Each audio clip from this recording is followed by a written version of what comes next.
By the time Adrian Keller opened the front door, the house was already telling him the truth. Not loudly. Not dramatically.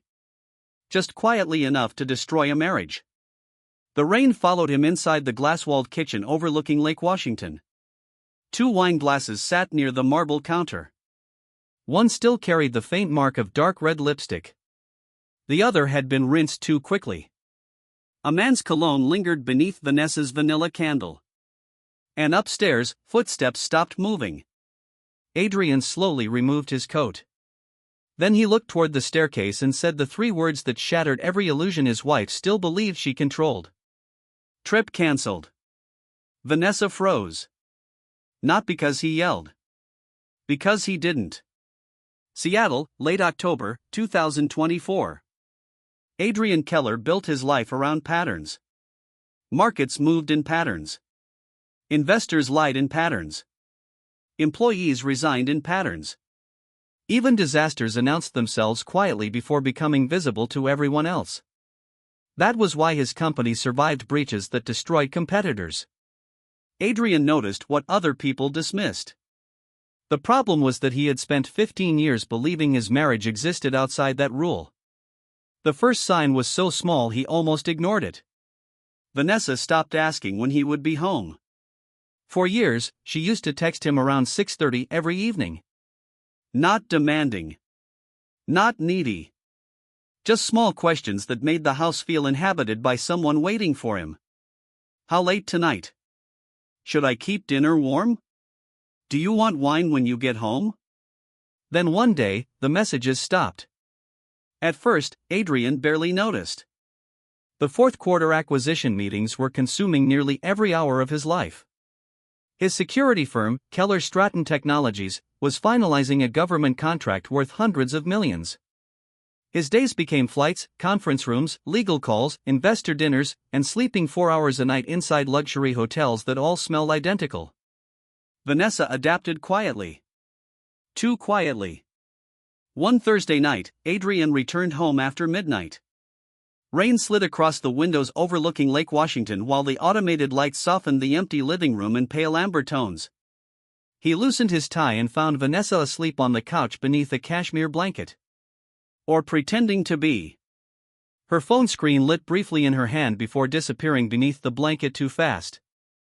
Adrian noticed the movement immediately. Vanessa opened her eyes half a second later. "You're home early," she said softly. It was 12:43 in the morning. Adrian stood still for a moment. Meeting ended sooner than expected. She smiled, but not fully. "You want me to heat dinner?" "No." A silence followed. Not hostile. Worse. Unfamiliar. Vanessa sat up slowly and tucked hair behind her ear. He remembered when she used to walk directly into his arms after long trips. Now she seemed careful around him, as if managing invisible timing. "You should sleep," she said. Adrian nodded once. But before walking upstairs, he glanced toward her phone again. Face down. Locked. Vanessa had never hidden her phone before. The detail stayed with him longer than it should have. Over the following weeks, more changes appeared. Tiny things. Vanessa suddenly cared about Pilates classes she used to skip. New dresses arrived without explanation. Her social calendar became strangely inconsistent. Some afternoons she claimed to be alone shopping downtown, yet came home emotionally energized in ways Adrian had not seen in years. Once, during dinner at a private charity event downtown, Adrian watched her laugh at a message on her phone. Not smile. Laugh. Then immediately hide the screen when she noticed him looking. "Something funny?" he asked. Vanessa took a sip of wine too quickly. "Emily sent me something stupid." "What kind of something?" She shrugged. "Just Instagram nonsense." Adrian nodded calmly. But Emily hated Instagram. And Vanessa knew he remembered details like that. Across the ballroom, Seattle's elite moved beneath crystal chandeliers discussing politics, tech mergers, and real estate. Vanessa looked flawless in black silk, elegant enough to make people turn when she crossed the room. Adrian saw the admiration in men's eyes constantly. He used to feel proud of it. Lately, he felt something colder.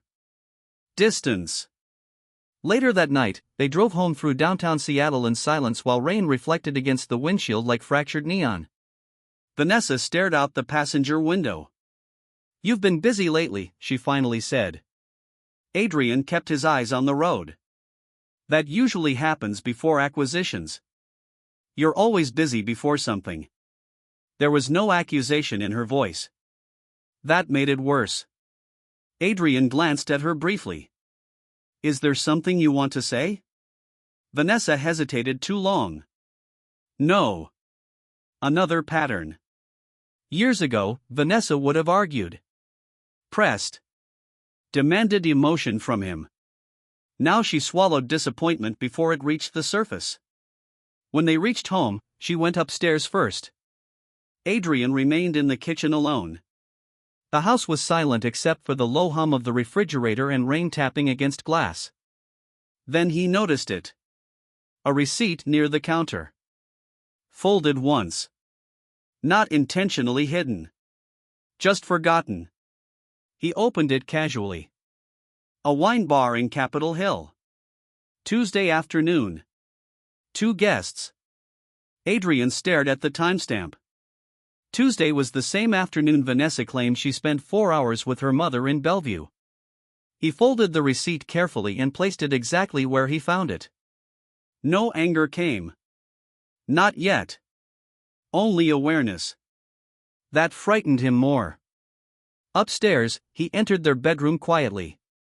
Vanessa was already asleep facing the opposite side of the bed. Or pretending again. Adrian changed clothes in silence and lay beside her without touching her. For the first time in years, he noticed how much empty space existed between their bodies. And once he noticed it, he could not stop noticing. Around 3 a.m, Vanessa's phone vibrated softly against the nightstand.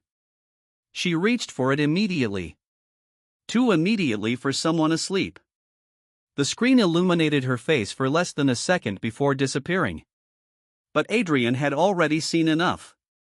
Not the message. The expression. Anticipation. A woman waiting for someone else. Adrian closed his eyes slowly. And somewhere beneath the exhaustion, humiliation, and confusion, a terrible realization quietly began taking shape. He was no longer certain he understood his own marriage. The first time Vanessa met Lucas Grant, she almost canceled the appointment. It was a gray afternoon in early September, and Seattle looked washed clean beneath steady rain. The charity foundation Vanessa worked with was launching a domestic violence awareness campaign for a luxury fundraising gala, and the board insisted on hiring a photographer with a more human style. Vanessa nearly laughed when she heard the phrase. Human style. Most of the people surrounding her life existed like polished advertisements. Investors. Executives. Political donors. Women with curated smiles and marriages maintained through silence and medication. She arrived 20 minutes late to the studio downtown expecting another arrogant creative director who mistook indifference for talent. Instead, Lucas Grant looked up from his camera and noticed the coffee stain on her sleeve before she did. "You've got something right there," he said gently, pointing toward her cuff. Vanessa glanced down, embarrassed. "Great. Means you're an actual person. That's refreshing." The comment was simple. But she could not remember the last time someone spoke to her without performance attached to it. Lucas was not conventionally polished like the men Vanessa usually met through Adrian's world. He wore black denim, scuffed boots, and carried himself with the careless confidence of someone who had never needed corporate approval to survive. There was warmth in him. Not safety exactly. Attention. Real attention. During the photoshoot, Lucas noticed everything. Not just how she looked. How she hesitated before smiling. How she relaxed when conversations stopped revolving around status or money. How she touched her wedding ring unconsciously whenever her phone lit with Adrian's name. "You hate having your picture taken," Lucas said while adjusting the lighting. Vanessa crossed her arms lightly. I don't hate it. You disappeared during it. She blinked. Lucas lowered the camera. Most people try to become visible in front of a lens. You do the opposite. The words unsettled her because they felt accurate. That night, Adrian returned home after 10 from another acquisition dinner in Bellevue. Vanessa was still awake in the kitchen, scrolling through edited campaign photos Lucas had sent. Adrian loosened his tie while reviewing emails on his phone. You're still up? He asked. Couldn't sleep. He nodded absently. Vanessa waited. Nothing followed. No question about her day. No curiosity about the photo shoot she mentioned earlier that week. Adrian walked toward the wine cabinet. I have an early call with DC tomorrow. She stared at him for a moment. Of course you do. What's that supposed to mean? Nothing. But it wasn't nothing. It almost never was anymore. Later that night, while Adrian slept beside her, Vanessa opened the email Lucas had sent again. There was one photograph she could not stop staring at. Not because she looked beautiful. Because she looked present. Alive in a way she barely recognized anymore. Below the attachment, Lucas had written only one sentence. You look like someone trying very hard not to disappear. Vanessa should have ignored it. Instead, she replied. Thank you for seeing me. Everything changed quietly after that.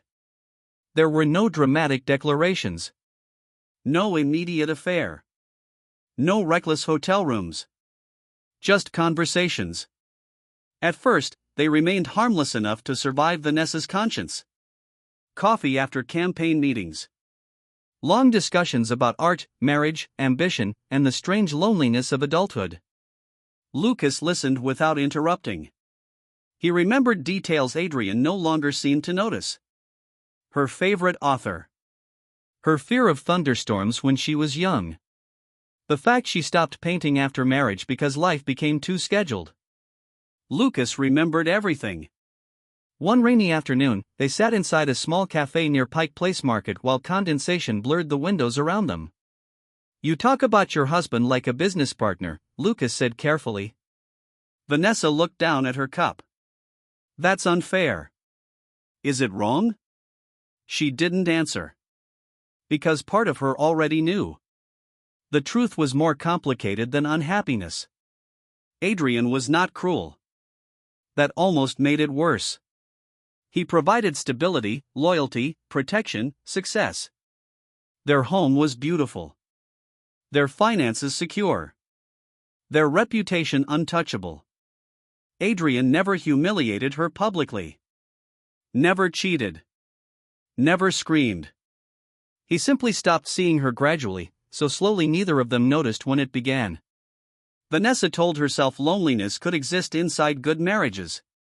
She told herself emotional starvation changed people. She told herself Lucas was not replacing Adrian.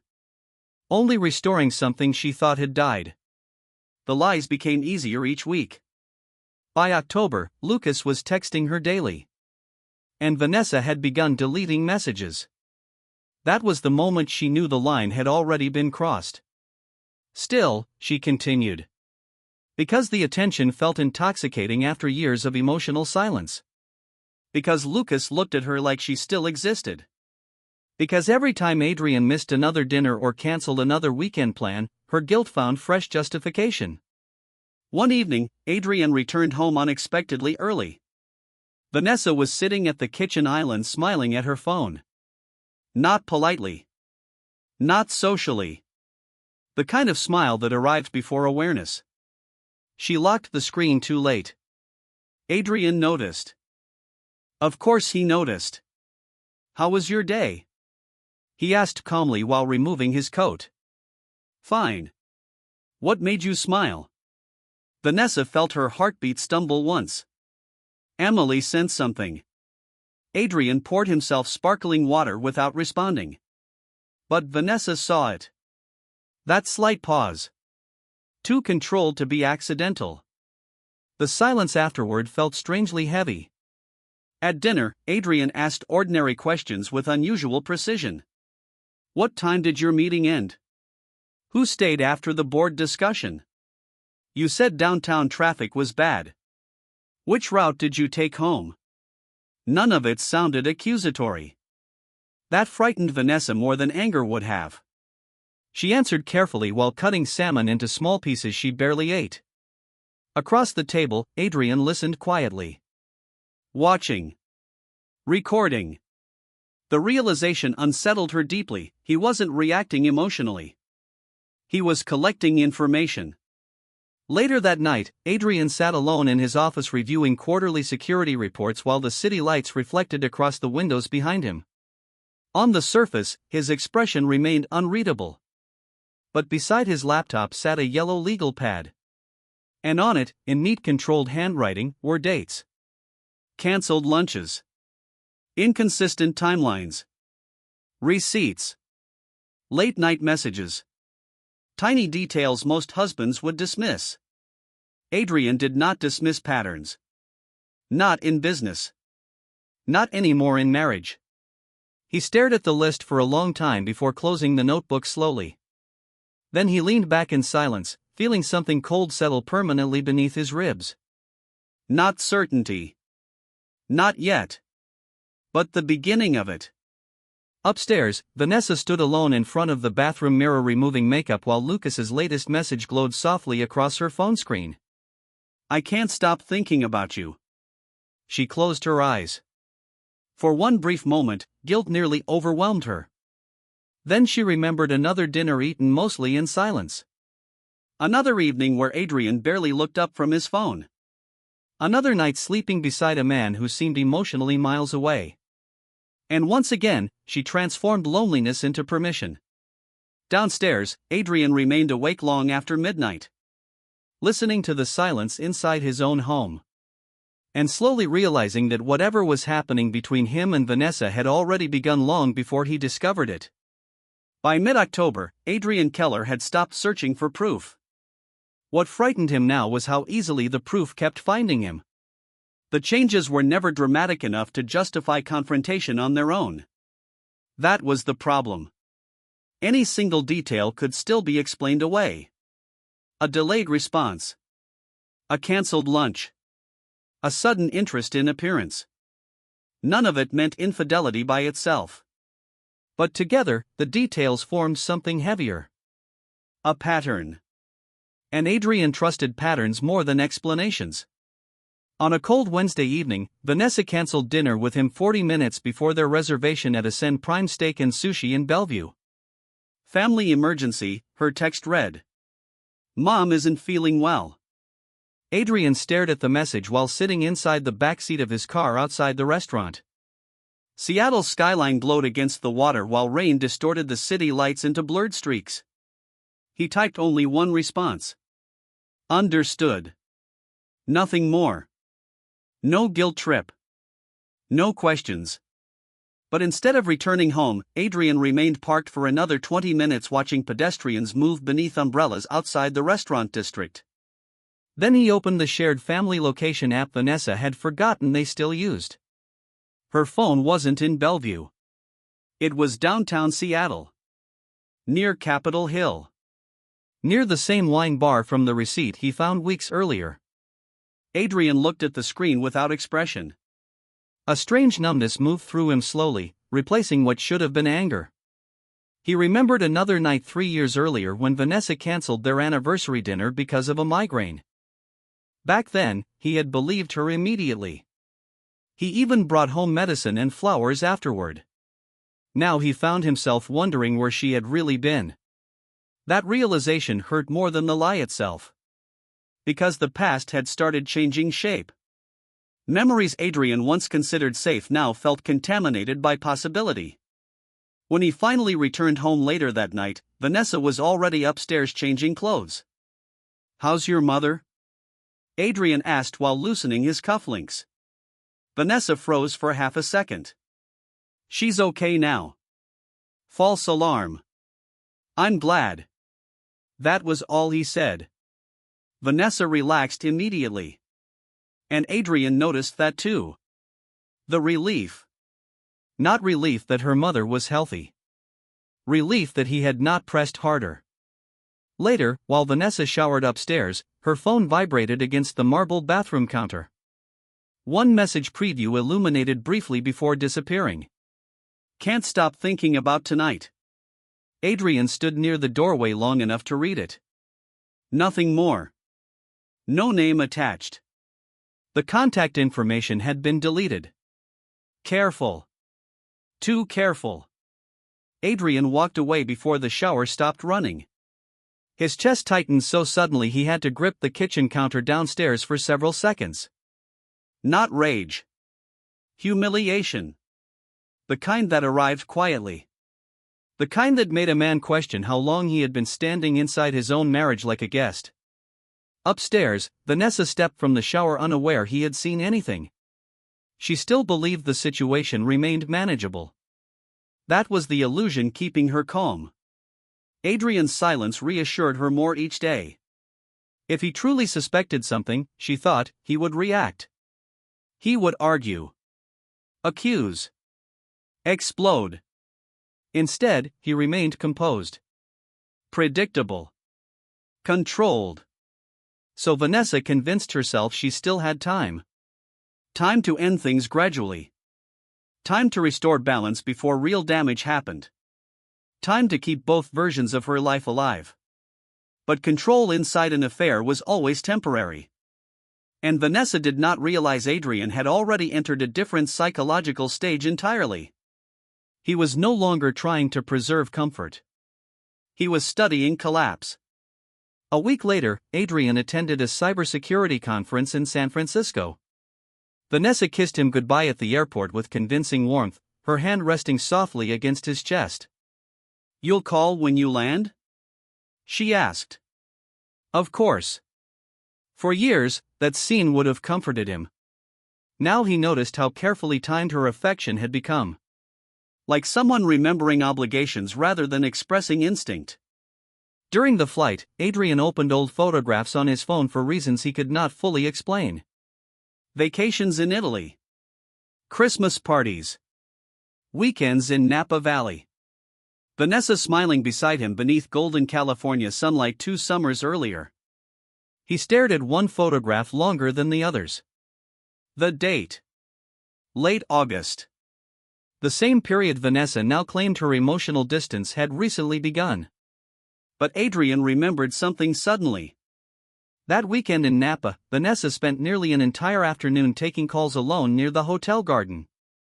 At the time, he thought she was handling charity board issues. Now the memory felt poisoned. Everything did. Once suspicion entered a marriage, the past itself became unreliable. By the time Adrian returned to Seattle, he had begun noticing things automatically.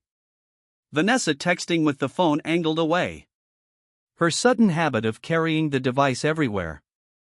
The subtle brightness in her mood before certain meetings. Even her perfume changed. Not the fragrance itself. The amount. Stronger. Deliberate. One Friday evening, Adrian came home earlier than expected and found Vanessa standing in front of the bedroom mirror trying on dresses. She turned quickly when he entered. "I thought your dinner ran late." "It ended early." She smiled too fast. "Good." Adrian watched her reflection in the mirror. "Going somewhere?" "Charity planning meeting." "In a silk dress?" Vanessa laughed lightly. "There's a dinner afterward." Adrian nodded once. No accusation. No suspicion visible. But after she left, he walked slowly into the closet and stared at the empty hangers beside her evening gowns. Then he noticed something else. A new pair of heels. Black leather. Expensive. He had never seen them before. Adrian picked up the shoebox sitting nearby. No receipt inside. Vanessa always kept receipts. He placed everything back exactly as he found it. That night, Adrian sat alone in his office reviewing security footage from the exterior cameras around the property. Not because he wanted to become this man. Because he already had. At 11:16 p.m., Vanessa's car entered the driveway. She came inside quietly. Too quietly. As if rehearsed. Adrian remained upstairs and listened to her moving through the kitchen below. Then came something unexpected. Laughter. Soft. Private. Not directed at him. Adrian closed his eyes. For the first time since the suspicion began, genuine anger surfaced beneath the numbness. Not explosive anger. Something colder. A realization that another man now occupied emotional spaces inside his wife that once belonged to him. And perhaps had for longer than Adrian understood. The next morning, Vanessa found him making coffee in the kitchen. He looked composed as always. Clean white shirt. Gray slacks. Calm posture. Almost intimidatingly normal. "You got home late," he said casually. Vanessa poured herself coffee carefully. The planning dinner dragged on. Successful night? I think so. Adrian stirred his coffee slowly. Good. That was it. No interrogation. No suspicion. Vanessa felt relief wash through her instantly. And that relief became dangerous. Because she mistook silence for blindness. She did not understand that Adrian's calmness no longer came from trust. It came from certainty approaching too slowly to stop. That afternoon, while Vanessa met Lucas at a private rooftop bar downtown, Adrian sat inside his office overlooking Elliott Bay with the yellow legal pad open again beside him. New dates. New inconsistencies. New lies. He should have felt emotional reading them. Instead, he felt analytical. That disturbed him most of all. Across the city, Vanessa laughed while Lucas brushed his fingers lightly against her wrist. "You're thinking too much," Lucas said. "I feel guilty sometimes." "About your marriage?" Vanessa stared toward the skyline. "About who I'm becoming." Lucas leaned closer. "Maybe you're becoming yourself again." The words settled inside her like permission. And for a little while longer, Vanessa believed she still controlled the line between fantasy and destruction. She did not know Adrian had already begun preparing himself for the moment the illusion finally broke. And somewhere deep down, he suspected that moment was coming soon. The evidence finally became undeniable on a Monday morning in early November. Not because Adrian discovered something dramatic. Because Vanessa made a mistake. A small one. The kind people make only after becoming comfortable inside deception. Adrian was reviewing quarterly reports in his office before sunrise when Vanessa's iPad lit briefly across the kitchen counter downstairs. She had forgotten to disconnect it from her messages weeks earlier. Normally, Adrian ignored notifications automatically. This time, he didn't. Maybe because exhaustion had stripped away whatever denial he still carried. Maybe because some part of him already knew what waited there. The message appeared for only seconds. Last night felt dangerous in the best way. Lucas. Adrian stared at the screen without moving. No panic arrived. No immediate rage. Just stillness. Then another message followed. "Are you sure he'll be gone Thursday?" Adrian read it twice. Gone Thursday. Slowly, he leaned back in his chair while dawnlight crept across the windows overlooking Seattle's gray skyline. For several long moments, he simply listened to the silence inside the house. Upstairs, Vanessa was still asleep. Or sleeping peacefully enough beside the ruins of their marriage. Adrian closed the tablet screen gently. Then he sat there for almost an hour doing absolutely nothing. Because once suspicion became certainty, something inside him changed permanently. The humiliation sharpened. Not only because she betrayed him. Because she had planned around him. Timed another man's presence around his absence. That detail cut deepest of all. Later that morning, Adrian mentioned Chicago casually over breakfast. "I need to fly out Thursday," he said while scrolling through emails. 3-day negotiations with the federal partners. Vanessa looked up too quickly before controlling her expression. 3 days? Possibly 4. A pause. Then she nodded slowly. That sounds exhausting. Adrian watched her lift her coffee cup carefully to hide the flicker of relief in her eyes. Relief. Not disappointment. Not concern about his travel. Relief that he would be gone. He had spent years protecting this woman from uncertainty, building a life stable enough that she never needed to fear collapse. And now another man was being invited into that life while Adrian boarded flights to preserve it. The realization settled into him like ice. By Thursday evening, Adrian allowed the performance to continue. He packed a suitcase. Took the scheduled driver to the airport. Even texted Vanessa after passing security. Boarding now. Safe flight, she replied immediately. Love you. Adrian stared at the message longer than necessary.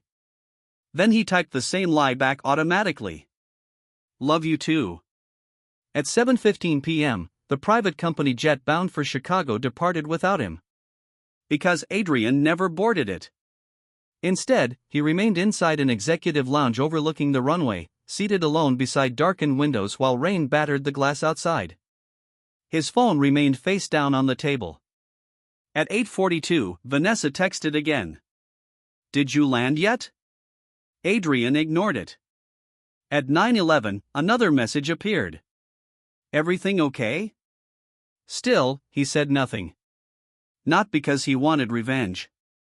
Because for the first time in weeks, he needed absolute certainty before destroying what remained of his marriage. At 9:30, Adrian left the airport quietly through a private exit and hired a driver back toward Mercer Island. Seattle looked cold and metallic beneath the rain. Downtown skyscrapers reflected across wet pavement while traffic lights bled red and gold into the streets. The closer Adrian got to home, the calmer he became. That frightened him. A normal man would have exploded by now. Called screaming. Demanded answers. But Adrian's mind operated differently under pressure. The more painful the situation became, the quieter he grew. By 10:17 p.m., the driver stopped outside the house. Every light downstairs was on. Adrian stepped out slowly. Rain soaked the shoulders of his coat immediately. For a moment, he stood motionless outside the glass walls of the home he had spent 15 years building for them. Then he entered. The first thing he noticed was the smell. Not Vanessa's candle. Men's cologne. Sharp. Expensive. Unfamiliar. The second thing was the kitchen island. 2 wine glasses. One half empty. The other recently touched, condensation still sliding slowly down the side. And beside the chair near the counter sat a dark wool jacket Adrian had never seen before. Male. Definitely not his. Somewhere upstairs, floorboards shifted suddenly. Movement. Adrian removed his coat calmly and hung it near the doorway. No shouting. No confrontation. Only silence. Then quick footsteps above him. A door opening. Closing. The sound of panic trying to organize itself. Adrian walked slowly into the kitchen and looked at the wine bottle. French Bordeaux. Vanessa hated Bordeaux. She only ordered it when someone else preferred it. Another detail. Another lie. Upstairs, Vanessa's pulse crashed violently against her ribs. Everything inside her body turned cold at once. Because Adrian was not supposed to be here. This moment had existed safely inside fantasy until now. Carefully separated from her real life by schedules, flights, assumptions, and distance. But reality had just broken through the door. She stared toward the bedroom mirror, breathing too fast. Lucas. Where was Lucas? Gone.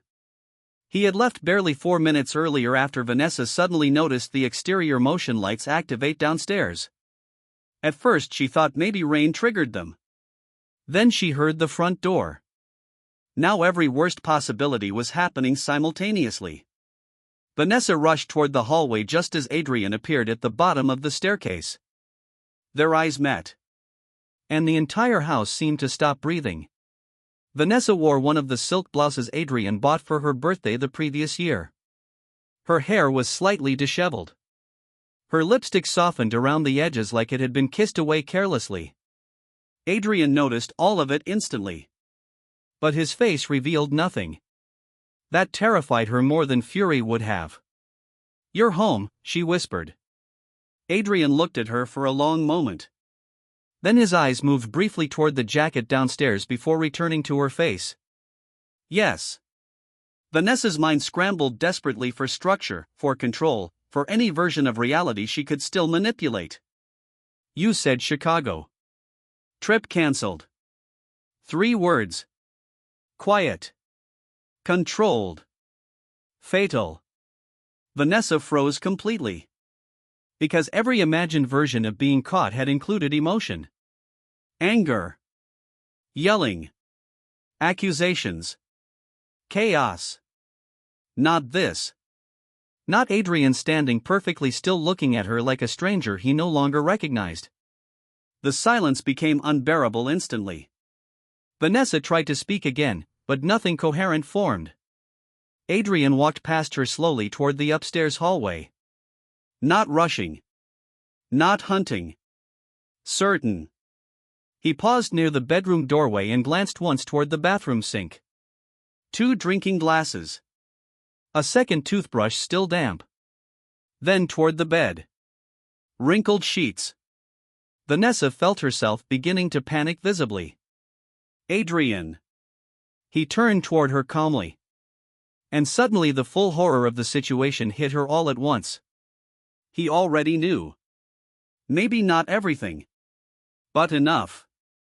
Enough that there was no path backward anymore. Vanessa took a shaky step toward him. "I can explain." Adrian's expression did not change. That frightened her even more.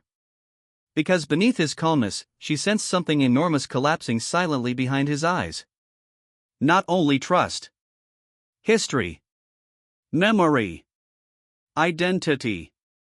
All the invisible things that made a marriage feel real. Downstairs, the untouched wine glasses remained beneath the kitchen lights like evidence preserved at a crime scene. And standing in the hallway between the life they built and the truth she destroyed, Vanessa realized something devastating for the very first time. The most dangerous version of Adrian Keller was not angry. It was disappointed. Adrian did not ask where Lucas went. That was the first thing that destroyed Vanessa psychologically. A furious husband would have searched the house. Demanded names. Broken things.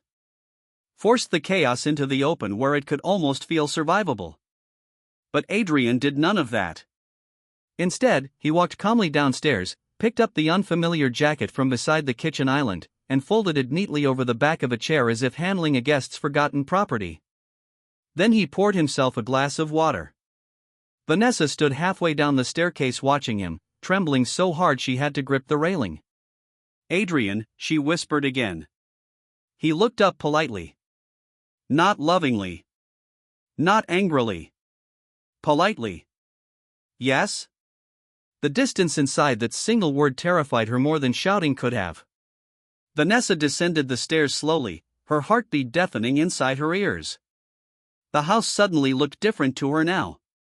Colder, harsher beneath the kitchen lights. The wineglasses still sat exposed on the marble counter like evidence no one bothered hiding anymore. She moved toward him carefully. "I can explain what happened." Adrian took a sip of water before answering. "I'm sure you can. Nothing else. No accusation. No emotional reaction." Vanessa felt panic rise instantly because his restraint forced her to hear her own guilt without interruption. "You were supposed to be in Chicago." "I was." His voice remained calm enough to sound almost professional. Then he added quietly, "Until I decided not to go." Vanessa opened her mouth, but no prepared version of this conversation fit reality anymore. Because Adrian already knew too much. And worse, he had arrived emotionally prepared. That realization hollowed something inside her. For weeks, perhaps months, she secretly imagined discovery in abstract ways. Maybe tears. Maybe apologies. Maybe one catastrophic fight followed by reconciliation attempts. But Adrian's silence created something psychologically unbearable instead. Space. Space for her own fear. Space for shame. Space for the horrifying possibility that she had already lost him completely. Adrian glanced briefly toward the staircase. Is he gone? The question was so controlled it barely sounded real. Vanessa nodded once. Adrian accepted the answer without visible reaction. No clenched fists. No raised voice. Only a long silence that forced Vanessa deeper into herself. Finally, Adrian stepped around her and walked toward his office near the rear of the house. Where are you going? She asked weakly. To work. Vanessa stared at him in disbelief. Right now? He paused near the doorway and looked back at her with exhausted calm. I don't particularly feel like sleeping. Then he disappeared into the office and closed the door softly behind him. Softly. That nearly broke her. Vanessa remained alone in the kitchen, unable to breathe normally. The silence inside the house became suffocating. No screaming meant no release. No confrontation meant no structure. Only the unbearable awareness that Adrian was thinking. Observing. Reorganizing his entire understanding of their marriage in real time. Upstairs, the bedroom still carried traces of Lucas. His cologne lingering faintly against the sheets, the imprint of another body still visible beside hers. Suddenly the room felt contaminated.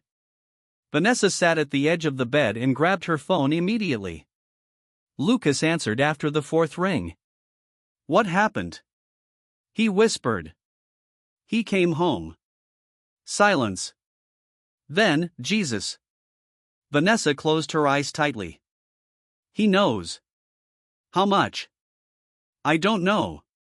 Another silence followed, longer this time. Vanessa's stomach tightened instinctively. Because for the first time since this began, Lucas sounded nervous instead of reassuring. Did he see me? No. You left in time. That's good. Good. The word hit her strangely. Not are you okay? Not what happened after.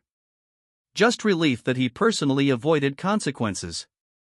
Vanessa lowered her voice. Lucas, what do we do? The hesitation before his answer lasted barely 2 seconds. But it changed everything. I think things need to cool down for a while. Vanessa felt something cold move through her chest. What? Your husband's obviously suspicious now. He's more than suspicious. Exactly. Lucas exhaled heavily through the phone. This isn't the time to panic. But panic was already happening. Because suddenly Vanessa realized she was standing alone inside the disaster.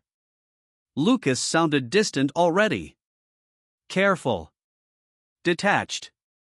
As if instinctively protecting himself first. You said you cared about me, she whispered. I do. But there's a difference between caring and destroying your entire life overnight. The words landed harder than she expected. Not because they were cruel. Because they were honest. Vanessa finally understood something she had refused to see before. Lucas loved the emotional intensity of her, not the reality of her life collapsing. He loved secret afternoons. Private conversations. The fantasy version of escape. Not consequences. Not ruins. Downstairs, Adrian remained inside his office staring at security reports he could no longer read properly. His reflection hovered darkly against the window behind the monitor. He replayed the scene upstairs repeatedly in his mind. Vanessa's face when she saw him. The fear. The shock. Not guilt first. Fear. Because she lost control. Adrian leaned back slowly and rubbed one hand across his jaw. For weeks he imagined what certainty would feel like.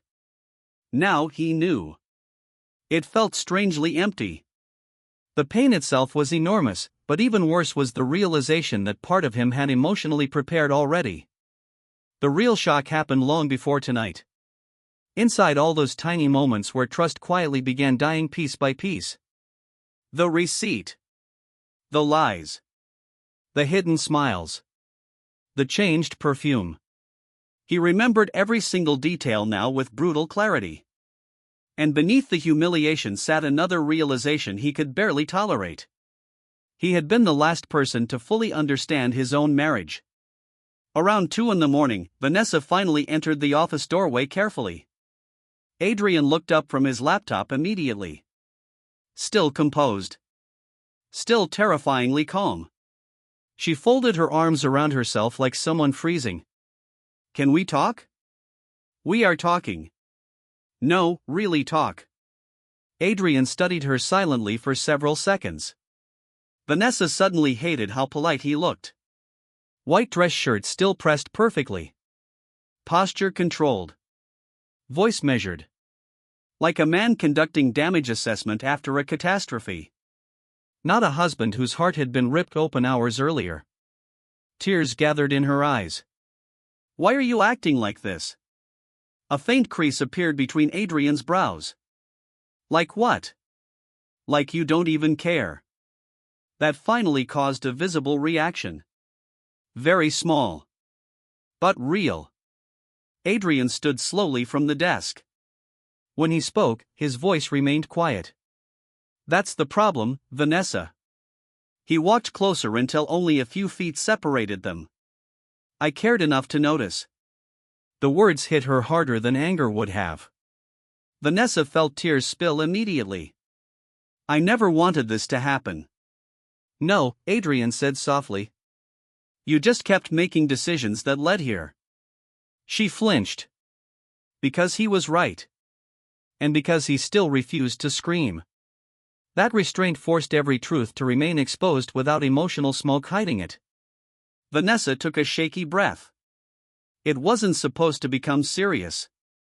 Adrian looked at her for a long moment. Then his eyes drifted briefly toward her wedding ring. "Serious enough to bring him into my house." The shame nearly crushed her. She tried stepping closer, but Adrian moved aside automatically. Not dramatically. Instinctively. Like her touch no longer belonged to him. Vanessa froze. And in that tiny movement, she felt the first irreversible fracture. Not the affair itself. Not being caught. This. The moment Adrian Keller unconsciously treated his wife like a stranger. The house became unbearably quiet after that night. Not hostile. Not chaotic. Controlled. And somehow that made everything worse. Adrian continued going to work every morning at exactly 7:15. He still answered investor calls, still attended board meetings, still wore perfectly tailored suits and spoke with measured confidence while negotiating multi-million-dollar contracts. From the outside, nothing had changed. Inside the house, everything had. Vanessa noticed it first in the small routines. Adrian no longer kissed her goodbye. No longer asked if she wanted coffee when he made his own. No longer touched her absent-mindedly while passing through rooms. The physical warmth between them disappeared so completely it felt surgical. Like an amputation performed without emotion. And worst of all, Adrian remained unfailingly polite. "Good morning." Dinner was delivered. "I'll be late Thursday." Every sentence sounded like communication between executives sharing property rather than two people who once built a life together. Vanessa began losing sleep. Because silence left room for memory. And memory had started turning against her. 3 nights after Adrian came home early, Vanessa walked downstairs around 2 in the morning and found him sitting alone in the living room. No television. No music. Just darkness and the faint reflection of Seattle lights across the glass walls. For a moment she simply watched him. Adrian looked older suddenly. Not physically. Emotionally. Like something foundational inside him had collapsed quietly under too much weight. "You should sleep," she said softly. Adrian kept staring ahead. Couldn't. Vanessa hesitated before sitting carefully across from him. The distance between the couches felt enormous. Finally she whispered, "Are you going to ask me anything?" Adrian turned slowly toward her. Then came the question she feared most. When did it actually start? Not anger. Not accusation. Just exhaustion. Vanessa lowered her eyes immediately. A few months ago. Adrian nodded once. Too quickly. Like he already expected the lie. The physical part? He asked calmly. Or the emotional part? She swallowed hard. Neither answer sounded survivable anymore. I don't know. Adrian leaned back slowly. That usually means longer than you want to admit. The truth settled heavily between them. Because it had been longer. Not officially. Not physically. But emotionally? Vanessa could no longer identify the exact line herself. The affair did not begin in a hotel room. It began in fragments. In conversations she hid. In comparisons she never admitted making. In moments where she started giving another man emotional intimacy that no longer existed inside her marriage. And now Adrian was trying to reconstruct the timeline of his own destruction piece by piece. The following afternoon, while Vanessa showered upstairs, Adrian opened an old storage box in his office looking for tax records. Instead, he found photographs. Thousands of them. Vacations. Holidays. Anniversary dinners. A decade and a half of captured happiness. He sat on the floor beside the box for nearly an hour. At first he only stared blankly. Then patterns emerged again. That was the curse of his mind. Once activated, it never stopped analyzing. A photograph from Napa Valley. Vanessa smiling at dinner while glancing down at something outside the frame. Her phone. Another picture from Christmas 2 years earlier. Vanessa distracted during family dinner, texting beneath the table. At the time, Adrian thought she was coordinating charity events. Now every memory carried contamination. He suddenly remembered a weekend in Manhattan the previous spring. Vanessa disappeared from the hotel bar for almost 40 minutes claiming she took a call from her mother. Had Lucas already existed back then? Or someone else? The uncertainty poisoned everything retroactively. Adrian realized he no longer trusted the timeline of his own marriage. That terrified him more than certainty would have. Because if betrayal existed earlier than he knew, then even the happy memories no longer belonged fully to him. Later that evening, Vanessa entered the bedroom and found old photographs spread across the bed. Her stomach dropped instantly. Adrian stood near the window holding one picture in silence. It was from Lake Como. Their anniversary trip 4 years earlier. Vanessa remembered that trip vividly because Adrian surprised her with a private boat dinner beneath strings of golden lights across the water. At the time, she thought it was one of the happiest weeks of their marriage. Now Adrian looked at the photo like evidence from a crime scene. "You were already unhappy here, weren't you?" he asked quietly. Vanessa's throat tightened. "Adrian. Answer honestly." She stared at the photograph. At her own smiling face. "I think I was lonely." Adrian closed his eyes briefly. Not because the answer shocked him. Because it confirmed something unbearable. He had spent years believing stability was love. Providing. Protecting.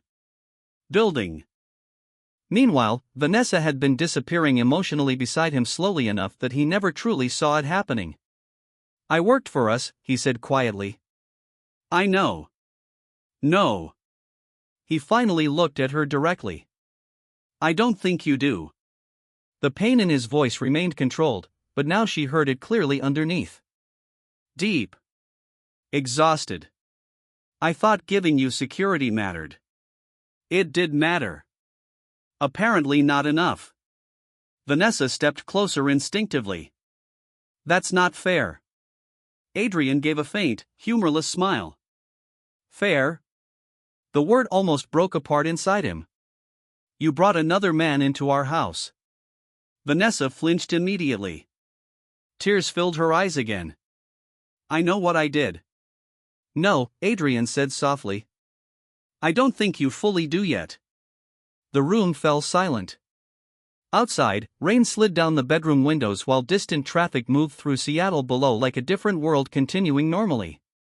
Vanessa finally sat on the edge of the bed, visibly shaking. It wasn't about replacing you. Adrian looked away. That's supposed to help? I mean it. Her voice cracked. I never wanted another life. I never wanted divorce. I still loved you. That statement hurt him more than hatred could have. Because he believed she meant it. Vanessa's betrayal was not born from wanting to destroy him.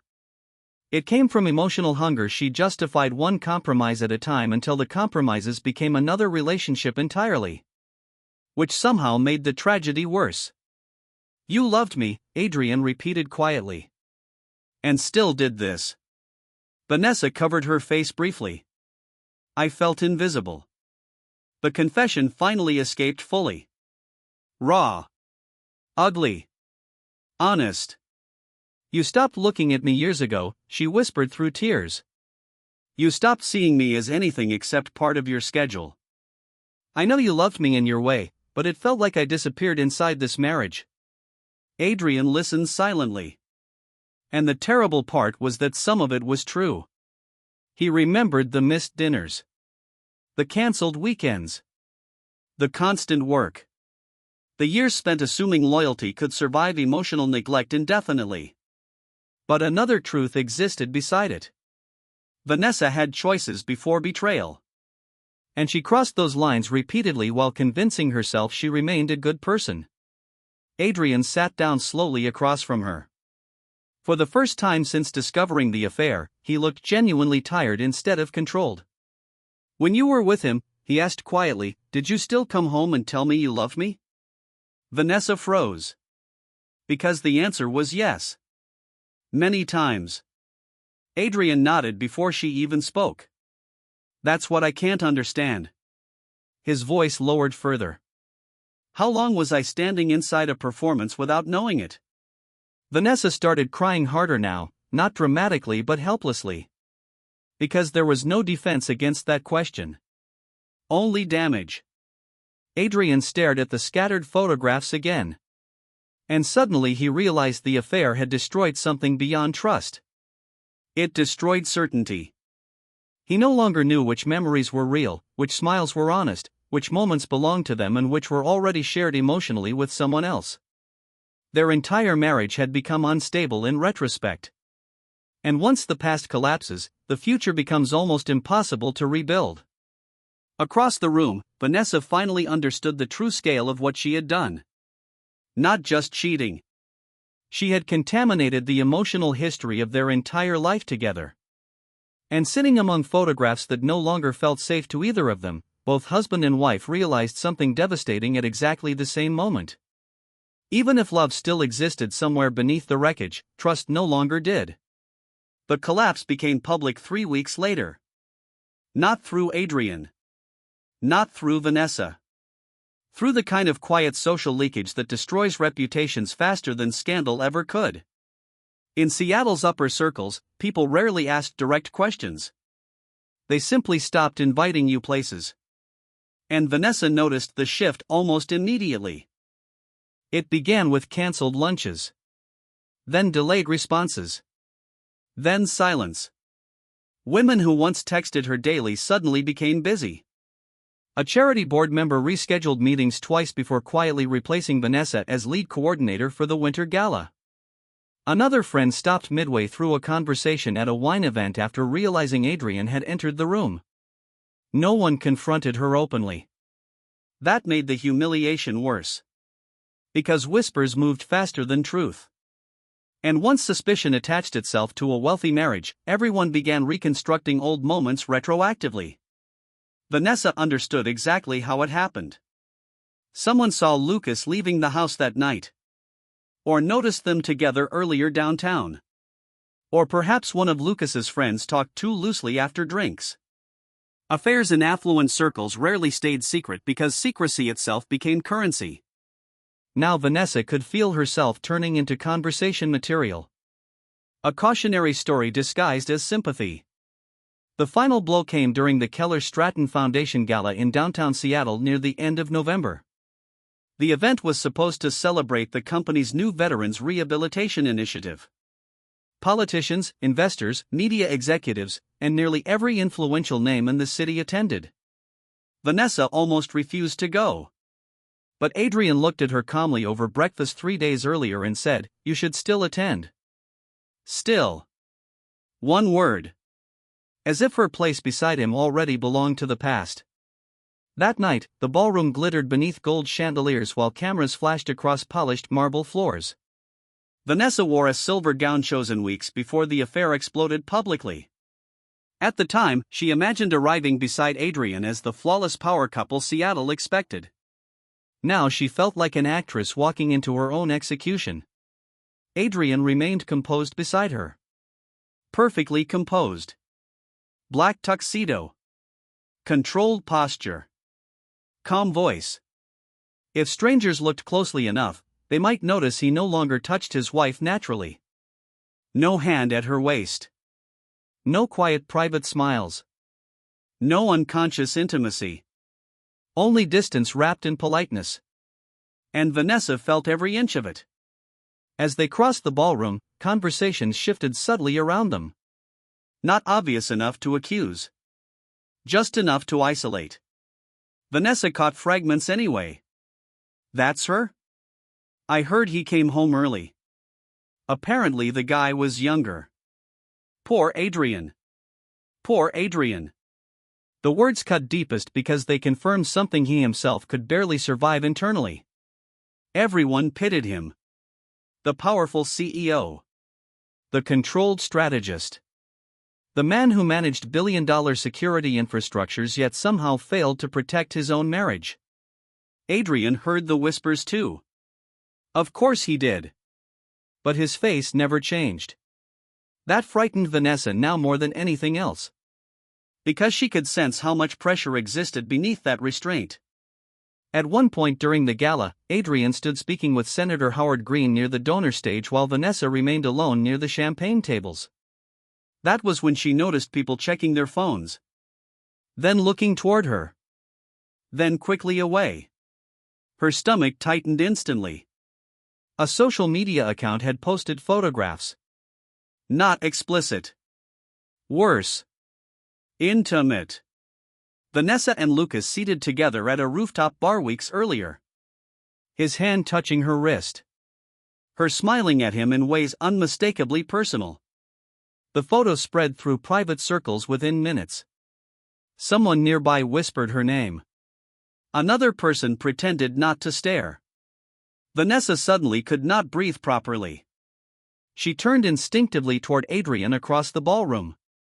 Their eyes met immediately. And for one terrible moment, she saw it. Not anger. Humiliation.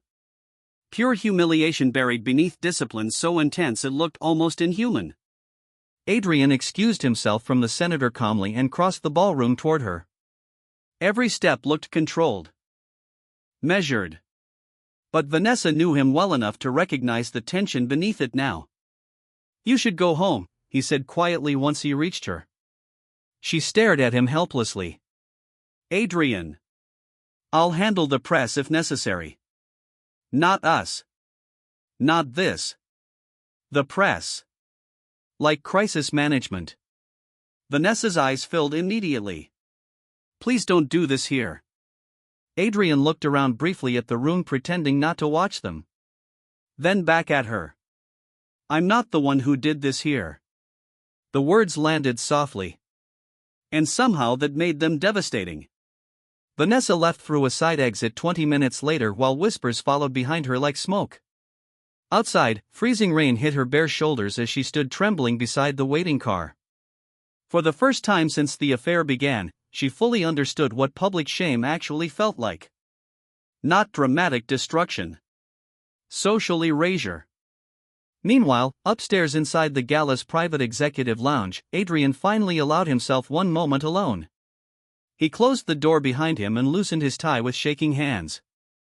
Then he stood motionless beside the window overlooking downtown Seattle. His reflection looked unfamiliar suddenly. Older. Harder. And beneath all the composure sat something dangerous he had been suppressing for weeks. Rage. Not only at Vanessa. At himself. Because the humiliation was now complete. Everyone knew. Investors probably knew. Friends definitely knew. Employees were likely discussing it quietly behind closed office doors. And worst of all, Adrian could now see evidence that some people suspected the affair long before he did. A partner's awkward sympathy weeks earlier. A delayed conversation at the office. A friend carefully avoiding mentioning Vanessa's whereabouts months ago. The realization hollowed him out completely. He had been the last person to understand the truth inside his own marriage. Adrian pressed one hand against the glass and closed his eyes briefly. For the first time since Discovery Night, the emotional restraint cracked enough for genuine fury to surface fully. Not screaming fury. Something colder. The kind that destroyed trust permanently. Downstairs, Vanessa sat inside the backseat of the car staring at her phone desperately. No messages from Lucas. She opened their conversation thread. Nothing. Her last message from hours earlier remained unread. Are you there? Still unread. Vanessa called him. Straight to voicemail. Again. Voicemail. Her pulse accelerated violently. Then finally, after nearly 10 minutes, a message appeared. I think it's better if we stop talking for a while. Vanessa stared at the screen in disbelief. That was it. No apology. No reassurance. No promise. Just distance. She typed immediately. You said you cared about me. 3 dots appeared briefly. Then vanished. No reply came after that. And suddenly the entire illusion collapsed all at once. Lucas had loved secrecy. Excitement. Emotional intensity without consequence. But now the consequences existed publicly, and he was disappearing exactly as Adrian silently predicted he would. Vanessa lowered the phone slowly into her lap. Outside, the rain blurred Seattle into streaks of cold light. Inside the car, she finally understood the full scale of her isolation. Her social world was collapsing. Her husband looked at her like someone already grieving a death. And the man she destroyed everything for was already leaving first. Back at the gala, Adrian eventually returned downstairs with his composure fully restored. No one watching him would know his marriage had shattered publicly less than an hour earlier. That was his final defense mechanism now. Control. If he lost that too, there would be nothing left. As donors continued drinking champagne beneath glittering lights, Adrian resumed shaking hands and discussing philanthropy with perfect professionalism. But internally, something irreversible had already happened. The humiliation had stopped feeling temporary. It had become identity. And standing inside a ballroom full of people pretending not to pity him, Adrian Keller realized he would never again experience his old life without hearing echoes of betrayal underneath it. December arrived cold and colorless over Seattle. By then, the marriage existed mostly as structure. Shared walls. Shared schedules. Shared silence. Adrian and Vanessa still occupied the same house, but emotionally they had already begun living in separate worlds. He spent longer hours at the office. She stopped attending most social events entirely after realizing conversations changed the moment she entered rooms. People were polite. That was the cruelty of upper-class humiliation. No one openly condemned her. They simply adjusted around her absence before she was fully gone. And Lucas Grant had vanished with equal efficiency. At first, Vanessa kept believing he only needed distance until the scandal faded. She reread old messages late at night searching for reassurance hidden between words that no longer felt sincere. Then one afternoon in early December, the illusion finally died. Vanessa sat alone inside a quiet cafe near Pioneer Square scrolling mindlessly through social media when she saw the photograph. Lucas. Standing beside another woman. Portland. A gallery opening. His hand resting casually against the woman's lower back with the same intimacy he once used on Vanessa. The caption beneath the photo read, "New beginnings."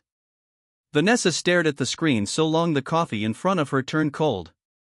At first, she felt nothing. Then came the realization slowly, like ice water filling her lungs. Lucas never planned to stay. Not through consequences. Not through collapse. He had loved the emotional fantasy of her. The secrecy, the longing, the stolen intimacy. But once reality demanded sacrifice, he disappeared toward easier warmth elsewhere. Vanessa suddenly remembered every hesitation in his voice after Adrian discovered them. Every delayed reply. Every careful withdrawal disguised as caution. And now she finally understood the truth Adrian recognized much earlier than she did. Lucas had been an escape. Not a future. The humiliation struck differently this time. Not public. Personal. Because now she realized she had detonated her life for someone who viewed her as temporary. Tears blurred her vision instantly. Not dramatic sobbing. Something quieter. The grief of watching your own self-deception collapse completely. That night, Vanessa returned home after sunset and found Adrian standing alone in the kitchen reviewing documents. Divorce papers. Even from across the room, she recognized them immediately. The sight hollowed her out. Adrian looked up calmly when she entered. No hostility remained in him anymore. That was somehow worse. "Sit down," he said quietly. Vanessa obeyed automatically. Rain moved softly against the windows while the city lights reflected across the marble counters behind them. For several seconds, neither spoke. Then Adrian slid the documents toward her. "I had the attorneys keep everything private." Vanessa stared at the papers without touching them. "You already decided." Adrian gave a faint nod. "I think I decided weeks ago." The honesty hurt because it carried no cruelty. Only exhaustion. Vanessa's voice trembled. "So that's it?" Adrian looked at her for a long moment before answering. "No. That's the paperwork." The words settled heavily between them. Because both of them understood the real ending happened long before legal documents entered the room. Vanessa lowered her eyes. "I know I destroyed this." Adrian leaned back slowly. "You didn't destroy it alone." She looked up immediately, shocked. For the first time in weeks, Adrian spoke without emotional armor completely hiding him. "I should have seen what was happening to us earlier," he admitted quietly. "I kept thinking responsibility was enough. That building a stable life was the same thing as maintaining a marriage." Vanessa's throat tightened painfully. "You worked all the time." "I know. You stopped talking to me." "I know. And I still." Her voice broke suddenly. "I still should have stopped before it became this." Adrian nodded once. "Yes." No screaming. No blame spiraling endlessly in circles. Just truth. And truth felt unbearable enough already. Vanessa finally whispered the question haunting her for weeks. "Do you hate me?" Adrian looked toward the rain-covered windows before answering. "No." That almost hurt more. Because hatred still carried emotional attachment. This felt colder. More final. "What I feel," he said slowly, "is that I don't know what was real anymore." Vanessa closed her eyes immediately. There it was again. The true wound beneath everything else. Not sex. Not humiliation. The destruction of certainty. Adrian walked slowly toward the window overlooking Lake Washington. "When I look back now," he continued quietly, "every memory feels unstable. I keep wondering which version of us existed at the time. The real one, or the one you already stopped believing in? Vanessa felt tears slide silently down her face. Because she had no defense against that. She remembered anniversaries where she smiled genuinely while secretly texting Lucas later that same night. Vacations where she loved Adrian and resented him simultaneously. Moments where she convinced herself emotional loneliness justified compartmentalizing betrayal. Now all those contradictions sat exposed between them. "I did love you," she whispered. Adrian nodded faintly without turning around. "I believe you." Then why does it feel like none of it mattered anymore? That question finally brought him back around to face her. And for the first time since discovery night, Vanessa saw the full extent of the damage inside him. Not rage. Grief. Deep enough to permanently alter someone. Because love without trust becomes memory, Adrian said quietly. And memory isn't enough to stay married. The room fell silent again. Outside, winter rain blurred the city into pale reflections. Inside, 15 years of marriage quietly reached its final breath. Vanessa looked at him through tears. "I didn't lose you that night, did I?" Adrian said nothing. He didn't need to. Because she already understood. She lost him gradually. In every dinner eaten emotionally alone. Every lie softened into justification. Every message deleted. Every moment she chose temporary emotional escape instead of confronting the emptiness honestly. And Adrian lost her too. Not all at once. But slowly enough that he mistook distance for stability until another man stepped into the silence between them. Vanessa finally stood and walked toward him carefully. This time, Adrian didn't step away. But he didn't move closer either. They stood only inches apart, separated by something far larger than physical space. "I'm sorry," she whispered weakly. "Not for getting caught. For becoming someone capable of this." Adrian looked at her with unbearable calm. "I know." No victory existed in the moment. No satisfaction. Only ruins. Vanessa realized then that the cruelest part of betrayal was not the explosion itself. It was the irreversible transformation afterward.